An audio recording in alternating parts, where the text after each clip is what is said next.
Hi guys, alam niyo ba na yung driving style or driving system dito sa Canada ay iba talaga sa Pilipinas?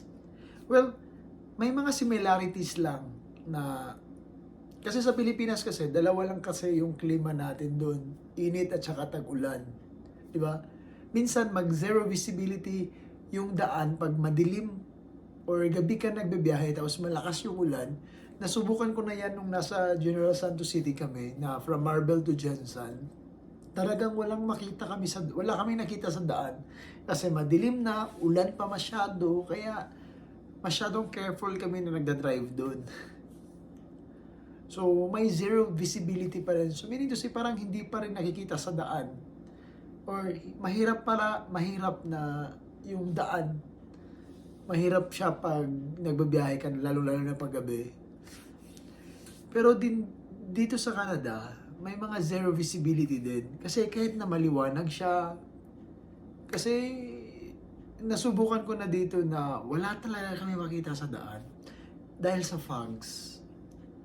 Pero alam ko sa area ng Bukidnon, may mga areas na may mga fogs din masyado sa Pilipinas.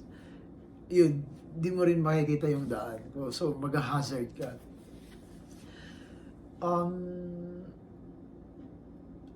Sa Pilipinas, may mga disgrasya naman sa daan eh. May mga banggaan. Dito marami din banggaan, lalong-lalo na pag snow. Kasi hindi mo control. Yun lang din yung mahirap dito, lalong-lalo na ngayon, snow. Pag snow kasi, careful ka na yung driving mo sa normal day, mag-iiba talaga siya. Kailangan distansya ka sa, example, nakasunod ka ng sasakyan. Dapat malayo-layo kunti yung distansya mo kasi minsan hindi ko makapit yung brake. Kasi danlog siya or ano ba yun sa Tagalog yung danlog?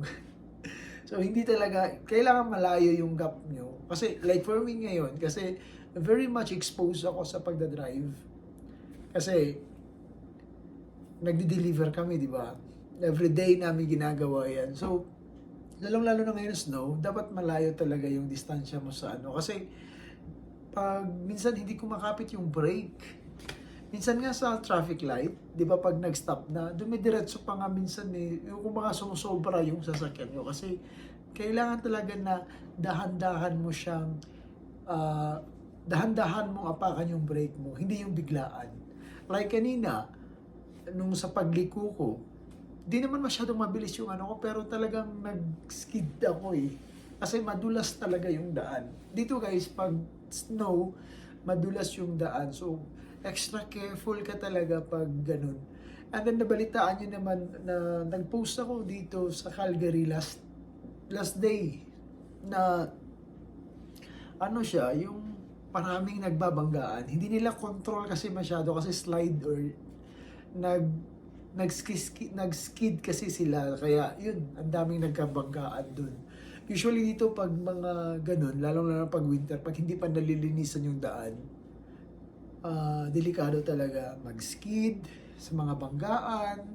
Pero during summertime, safety naman talaga yung daan. So, yun lang, pag winter dito, careful at saka extra careful lang talaga yung mga driver. Kasi, yung daan, lalo-lalo na yung yung black ice. Yung black ice kasi is yung snow na tumigas, din natubigan. Tapos, yun yan eh, madulas yan masyado. Kahit na sa paglalakad namin dito, careful din kasi, example, black ice pala yung ilalim tapos natabunan ng snow. So, ano talaga, madudulas talaga kami doon. Tsaka,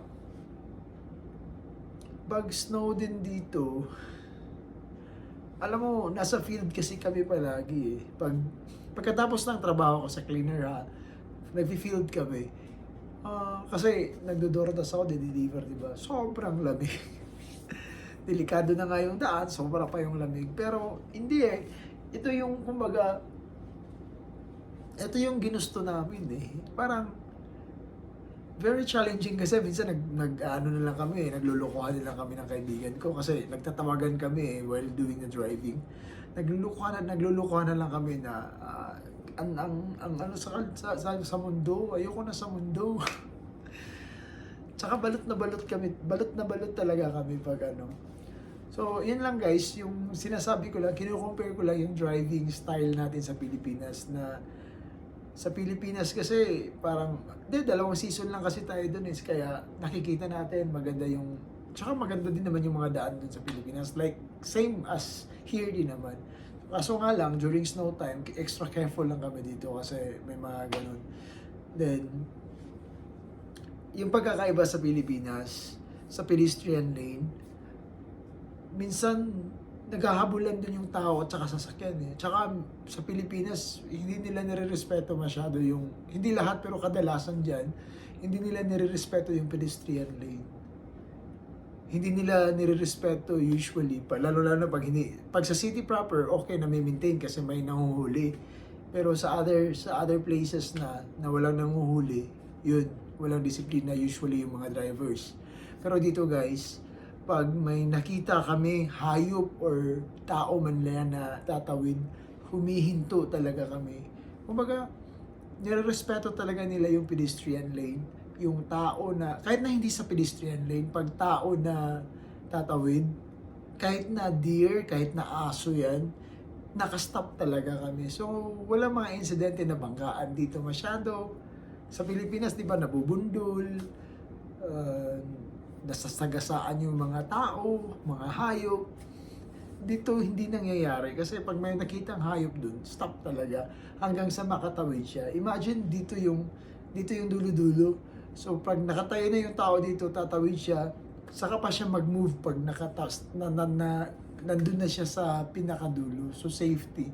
Yun lang yung maganda dito kasi safety yung mga naglalakad, nagbabisikleta. Sa Pilipinas kasi natatakot ako tumawid. Minsan gumaganon ka pa nga eh. Para lang stop. Ganun, di ba? Nakipaghabulan ka. So, dito yun. Disiplinado yung dito. Isa yan sa magandang